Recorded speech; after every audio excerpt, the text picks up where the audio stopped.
if you conclude your investigation and somehow you need me for anything, including arrest, this is where you'll find me. Otherwise, I'll be on the road working.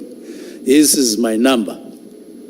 And I think a week thereafter, he said, no, he wrote to me and said, you are not a suspect. There is a process going on investigation, which led finally to the arrest of people who had pulled the trigger and those who had taken his cell phone, being identified and all that, and the matter was closed. So it was very strange that Hawks then started pursuing the matter on the other hand in a very strange way. It was for that reason that I then wrote the letter to say, no, what is this now? And then McBride brought in Kabinde, and then they started investigating.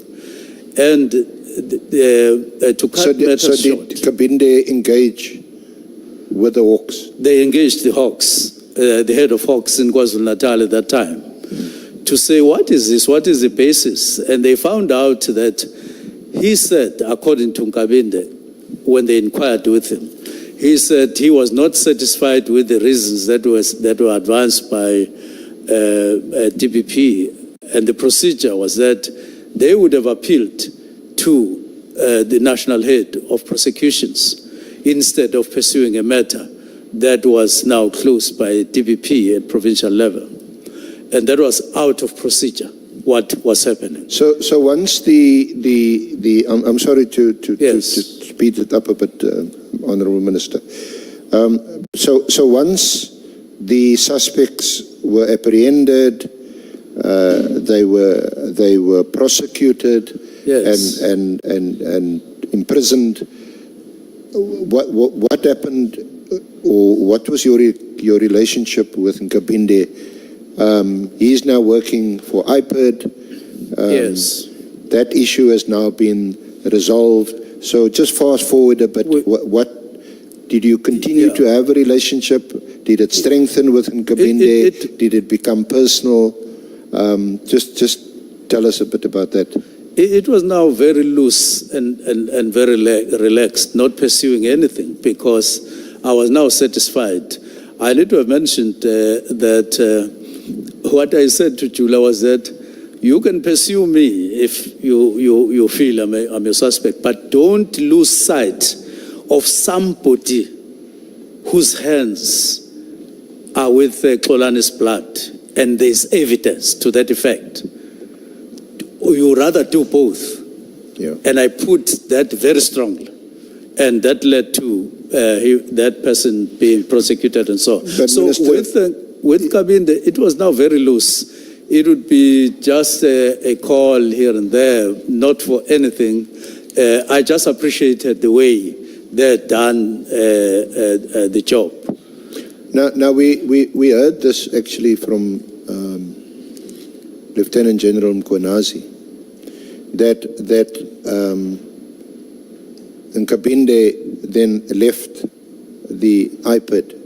I'm not sure whether it was a termination, a resignation, or a dismissal, but he left IPID. Yes. I think he had a fallout, allegedly, with McBride. Yes. And he left IPID. He was unemployed for a while, and then Mkhwanazi found him a job with a security firm. I don't know if you're able to comment on that or how much you know about it. If you don't have to comment on it.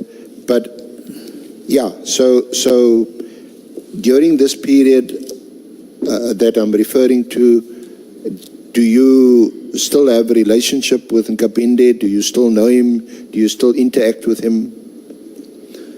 Now, when I called Cedric in terms of the vacancy as Chief of Staff, to say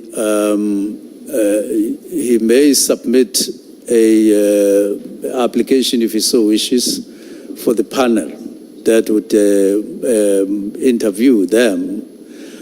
I did check some detail on the profile, and actually, after I spoke to him, it is not exactly as John Mkhwanazi puts it.